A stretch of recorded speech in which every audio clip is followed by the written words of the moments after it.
গাড়ি চড়ে সে, কে গাড়ি চড়ে? পড়াশোনা করে যে গাড়ি ঘোড়া চড়ে সে। আরে এখন কি ভিডিও করে যে গাড়ি ঘোড়া চড়ে সে? না না, গাড়িতে করেই সবসময় দেখা যাচ্ছে ভিডিও করছে। একদম উচিত না, একদম উচিত না। তাহলে বলবে বন্ধুরা তোমরা সবাই কেমন আছো, ভালো থাকো, সুন্দর থাকো, সুস্থ থাকো। হ্যাঁ, আর এই দেখো যেতে যেতে একদম আমগুলো চোখে পড়ে গেল। এত রৌদ্রতে, রৌদ্র আলোয় একদম ছায়া নাই আর বৃষ্টিও নাই, তার জন্য আমগুলো একদম শুকিয়ে যাচ্ছে। দেখেছো বেশি তাপ পড়লে কেমন হয়। আর মোবাইল ঘাঁটতে ঘাঁটতে আমার অবস্থাও কিন্তু কিছুটা সেরকম হয়ে গেছে। মানে কি বলবো, চোখের অবস্থা তো 12টা বেজে গেছে। আর এই যে চশমা টশমা পরে ঢেকে ঢুকে, হেলমেটটা কেন পরিনি? হেলমেটটা আরে বাড়ির কাছেই তো, চেনো তোমরা এইগুলি? দেখো তো কারোর নজরে এসেছে কিনা এই এলাকা। হ্যাঁ, এটা নারায়ণপুর এলাকা, বাড়ির কাছে বলেই হেলমেটটা পরা হয়নি। আর হেলমেট পরে তো বেরোনো অবশ্যই উচিত।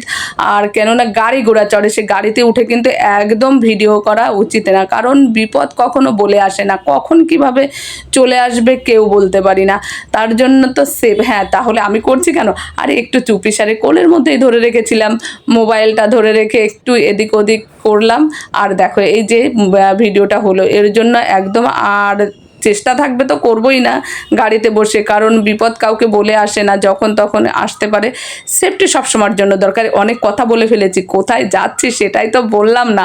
আরে ওই যে বললাম না, দেখো যেমন মানে তাপে সব শুকে যাচ্ছে, আমারও তো চোখের অবস্থা একদম 12টা বেজে গেছে। মোবাইল ঘাঁটতে ঘাঁটতে, মোবাইলের রোশনিতে কোথায় চলে এলাম, এই দেখো বেস্ট ভিশন এখানটায় এসে। এখন তো ডাক্তারের জন্য হয়তো একটু ওয়েট করতে হবে, তাহলে ওয়েট করতে গেলে দেরি কেন? মোবাইলটা তুললাম আর দেখো চোখটা একেবারে সুন্দর করে করে ভিডিও করছিলাম। বলছিল অবশ্য যে ভিডিও করছো কেন? আমি বলছি আরে বসে বসে তো বোর হয়ে যাচ্ছি, একটু ভিডিও করলে দোষ কি আছে? না না, সেরকম কিছু না।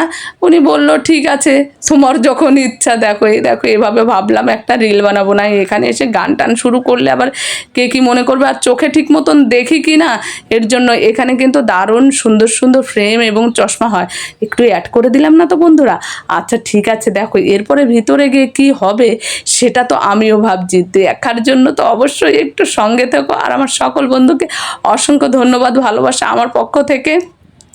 আর যেখানে যাব যদি একটু সময় পেয়ে যাই, নিজের সময়টুকু একটু বের করে নিতে অসুবিধা কোথায়? দেখেছো কত সুন্দর সুন্দর করে দেখিয়ে দিলাম। এই যে এই দেখো ডাক্তার এসেই কি করে দিল, এটা কি হচ্ছে? চোখের পরীক্ষা।